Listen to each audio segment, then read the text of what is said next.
Let's talk about why TVs aren't cheap anymore, Luke. Why aren't TVs cheap anymore?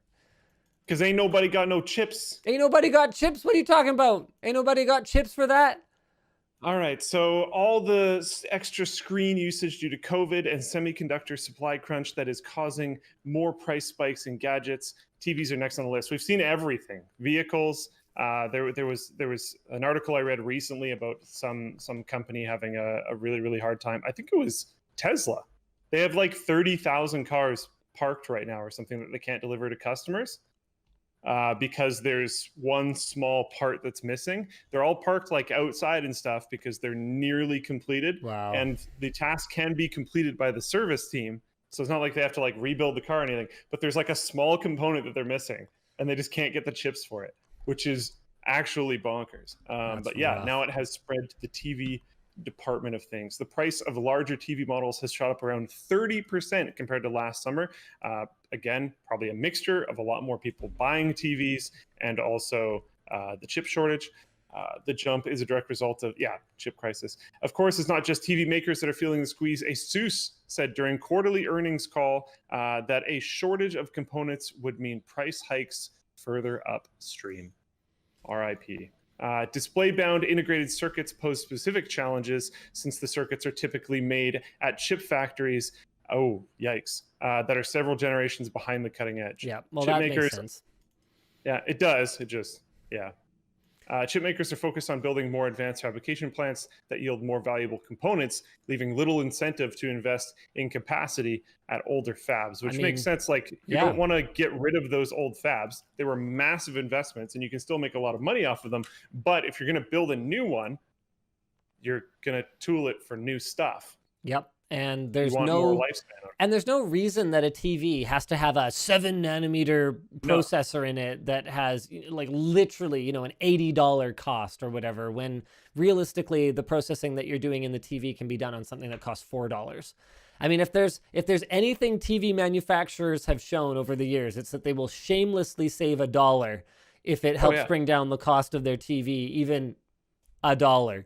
I mean, look at the way that LG, up until even last year, I don't even know if this year's models fixed it, but they still had 1000 Ethernet on their high-end TVs. These are TVs that cost thousands of dollars, right? And I'm looking at it going, are you for real right now? Are you actually really in this real earth that we both apparently live on? I don't even understand it. They're like the only people on the planet that is still using that fab that's making 10100 ports. Right?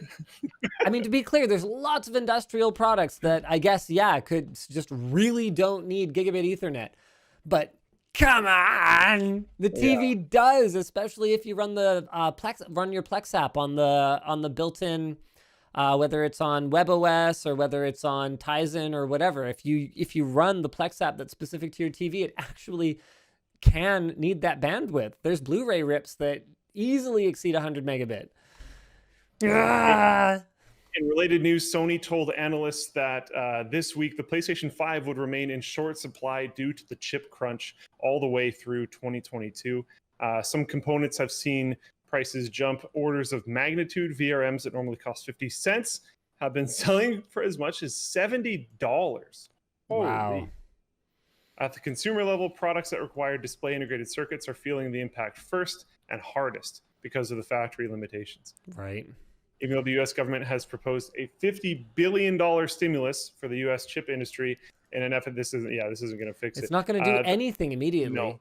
It takes That still won't make up for the immediate demand because it's going to take forever to build those fabs. It's great building chips stateside, as I think the Americans say. Sounds good. Having more fabs globally seems like a good idea. More and more things have chips in them these days. More and more things are connected, and in with like powerful hardware. So let's do it. But it's not going to fix the problem now. I'm glad we're waking up to this now. I mean, better now than never, absolutely. I guess. I don't want to criticize them doing it. Yeah, it's just not going to fix it in the next year. Yeah, it will definitely help in the longer term for sure. But I mean, according to Michael Hurlston of Synaptics. So Synaptics, they make crappy touchpads.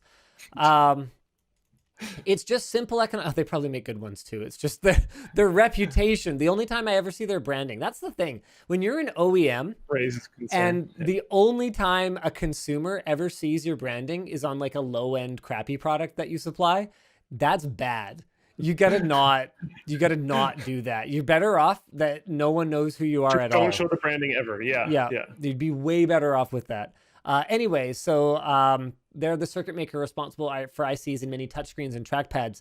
It's just simple economics, he says. There's a finite amount of supply. We are all fighting for it. Yeah, 100%. 100%. There's just nothing you can really do about it.